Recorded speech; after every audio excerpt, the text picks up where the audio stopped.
ಸಭಾಧ್ಯಕ್ಷರೇ ಹಾಗೂ ಹಿರಿಯರಾದ ಗೃಹ ಮಂತ್ರಿಗಳೇ, ನನ್ನ ಪಾರ್ಲಿಮೆಂಟ್ ಸದಸ್ಯರೇ ಹಾಗೂ ಅಧಿಕಾರಿಗಳೇ, ಸೇರಿರುವಂತಹ ಆತ್ಮೀಯ ಬಂಧುಗಳೇ, ನಾವು ವಿಶೇಷ ಸಂದರ್ಭದಲ್ಲಿ ಸೇರಿದ್ದೇವೆ.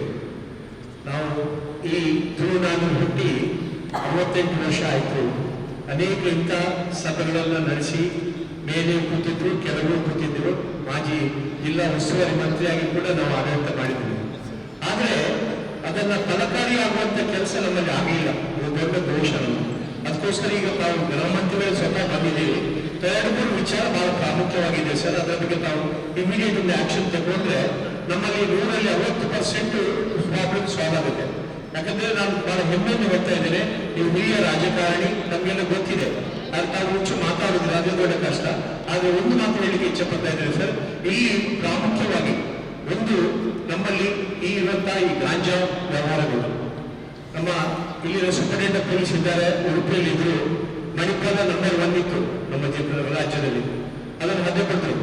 ಉಡುಪಿ ನಂಬರ್ 1 ಇತ್ತು, ಮಂಗಳೂರು ನಂಬರ್ 2 ಇತ್ತು. ಈಗ ಮಂಗಳೂರು ನಂಬರ್ 1 ಆಗಿದೆ ಸರ್. ಸೊ ಅದಕ್ಕೋಸ್ಕರ ಎಲ್ಲ ವಿಶೇಷವಾಗಿ ಅನೇಕ ಕಾಲೇಜಿನ ರೆಪ್ರೆಸೆಂಟೇಷನ್ ಇದ್ದಾರೆ. ಅವರು ಎಲ್ಲರೂ ಸೇರಿ ಕಾಲೇಜು ಮತ್ತು ವಿದ್ಯಾಸಂಸ್ಥೆಗಳ ಅಕ್ಕಪಕ್ಕದಲ್ಲಿ ಬಹಳಷ್ಟು ಡ್ರಗ್ಗಿನ ಅವ್ಯವಸ್ಥೆ ಆಗ್ತಾ ಇದೆ. ನಾನು ಇತ್ತೀಚೆಗೆ ಮಣಿಪಾಲ ಹೋದಾಗ ರಾತ್ರಿ 2 ಗಂಟೆಗೆ ಮಕ್ಕಳು ಮಾರ್ಗದಲ್ಲಿ ಮಲಗಿದ್ರು ಡ್ರಗ್ಸ್ ತಗೊಂಡು. ಇದು ಈ ವ್ಯವಸ್ಥೆಯನ್ನು ಸರಿ ಮಾಡಿದ್ರೆ ಸುಮಾರು 40% ನಮ್ಮ ಪ್ರಾಬ್ಲಮ್ ಸಾಲ್ವ್ ಆಗುತ್ತೆ ಸರ್. ಎರಡನೇದಾಗಿ ಈಗ ಹೇಳಿದ್ರೆ ಗೋಹತ್ಯೆ. ತಾವೊಂದು ವಿಶೇಷ ತಂಡವನ್ನು ಮಾಡಿದ್ರಿ ಈ ಕ್ರಿಮಿನಲ್ಸ್ಗಳೆಲ್ಲ ಸೆರೆಬಡಿಗೋಸ್ಕರ. ಅದೇ ನಮ್ಮ ಸಂಘಟನೆಗೆ ಅದೇ ಒಂದು ವ್ಯವಸ್ಥೆಗೆ ಪೂರಕವಾಗಿ ಈ ಗೋಹತ್ಯೆ ಮತ್ತು ಈ ಡ್ರಗ್ಸ್ ಮತ್ತು ಈ ಒಂದು ವಿಶೇಷವಾದಂತ ನಮ್ಮ ಹುಡುಗಿ ವ್ಯಾಪಾರ, ಈ ಮೂರನ್ನು ಅದಕ್ಕೆ ಜೋಡಿಸಿದ್ರೆ 190% ನಮ್ಮ ಪ್ರಾಬ್ಲಮ್ ಸಾಲ್ವ್ ಆಗುತ್ತೆ ಸರ್. ಇಲ್ಲಿ ಸಾಯ್ತಾ ಇದೆ. ಕಾಂತನ ತಂದೆಯವರು ನನ್ನೊಟ್ಟಿಗೆ ಶಾಸಕರಾಗಿದ್ದರು. ಸೊ ಈ ರೀತಿಯಲ್ಲಿ ನನಗೆ ಬಹಳ ಹೆಮ್ಮೆ ಹೇಳ್ತೇನೆ. ಅನೇಕ ಹುಡುಗಿಯರ ಹೆಸರನ್ನು ಬಿಟ್ಟಿದ್ದೀರಿ ನಾವು 2004 ಸರ್. 2004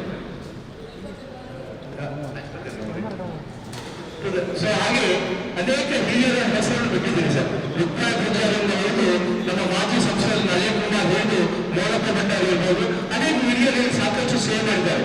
ನಮ್ಮ ಸೇವೆ ಒಂದು ಮಾತು ಹೇಳಿಕೆ ಇಚ್ಛೆ ಪಡ್ತಾ ಇದ್ದಾರೆ ಸನ್ಮಾನ್ಯ ಪರಮೇಶ್ವರ್ ಜಿ ಅವರೇ. ನಮ್ಮ ಇಲ್ಲಿ ಕೆಲಸ ಮಾಡುವಂತ ರಾಜಕೀಯದವರು ಸ್ವಾರ್ಥಕ್ಕೋಸ್ಕರ ಕೆಲಸ ಮಾಡುವವರಲ್ಲ, ಅವರ ಹೆಂಡತಿ ಮಕ್ಕಳಿಗೋಸ್ಕರ ಸೇವೆ ಮಾಡುವವರಲ್ಲ, ಸಮಾಜಕ್ಕೋಸ್ಕರ, ರಾಜ್ಯಕ್ಕೋಸ್ಕರ, ದೇಶಕ್ಕೋಸ್ಕರ ಸೇವೆ ಮಾಡುವವರು. ನಿಸ್ವಾರ್ಥತೆಯಿಂದ ಭ್ರಷ್ಟಾಚಾರ ರಹಿತವಾಗಿ ಸೇವೆ ಮಾಡುವವರು 199 ನಮ್ಮ ಜಿಲ್ಲೆಯಲ್ಲಿ. ನಾವು ಒಂದು 4-5 ಜನ ಮಾಜಿ ಉಸ್ತುವಾರಿ ಮಂತ್ರಿಗಳಿದ್ದೇವೆ. ರಮಣಾತ್ರ ಇದ್ದಾರೆ, ಇಲ್ಲಿ ಕೃಷ್ಣ ಪಾಲೇಕರ್ ಇದ್ರು, ಅಂಗಾರ ಇದ್ರು, ನಮ್ಮ ಅಭಯ್ ಚಂದ್ರ ಇದ್ರು. 4-5 ಜನ ಮಂತ್ರಿಗಳು ನಾವಿದ್ವಿ. ನಾವು ಯಾವುದೇ ಅನ್ಯ ಕೆಲಸದವರು ನಾವಲ್ಲ.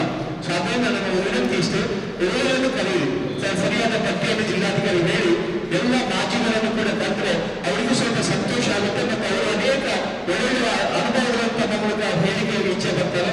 ಅದನ್ನು ಹೇಳುವಂತ ಕೆಲಸ ಮಾಡಿ ಹೇಳ್ತಾ ಮಗದೊಮ್ಮೆ ನಾವು ನಿರಂತರವಾಗಿ ಈ ಜಿಲ್ಲೆಗೆ ಬರಬೇಕು. ಈ ರೀತಿ ಅಧಿಕಾರಿಗಳಿಗೆ ಸ್ವತಂತ್ರವಾಗಿ ಶಕ್ತಿ ಕೊಡಿ. ಯಾಕಂದ್ರೆ ನಮ್ಮ ಜಿಲ್ಲೆ ಬಹಳ ಬುದ್ಧಿವಂತ ಜಿಲ್ಲೆ ಅಂತ ರಿಪೀಟ್ ಆಗಿ ಹೇಳ್ತಾ ಇದ್ದೇನೆ. ಅದರಿಂದ ಈ ದೊಡ್ಡ ತಪ್ಪು ನಮ್ದು, ನಾವು ರಾಜಕೀಯಕ್ಕೋಸ್ಕರ, ಸ್ವಾರ್ಥಕ್ಕೋಸ್ಕರ ಈ ಜಿಲ್ಲೆಯನ್ನು ದುರುಪಯೋಗ ಮಾಡ್ತಾ ಇದ್ದೇವೆ. ಸೊ ಅದರಿಂದ ಈ ಸ್ವಾರ್ಥ ಏನು ಪೊಲಿಟಿಕಲ್ ರಾಜಕೀಯ ಬದಿಗಿಟ್ಟು ನಾವೆಲ್ಲ ಒಟ್ಟಾಗಿ ಒಗ್ಗಟ್ಟಾಗಿ ಹೋದ್ರೆ ಒಳ್ಳೆದ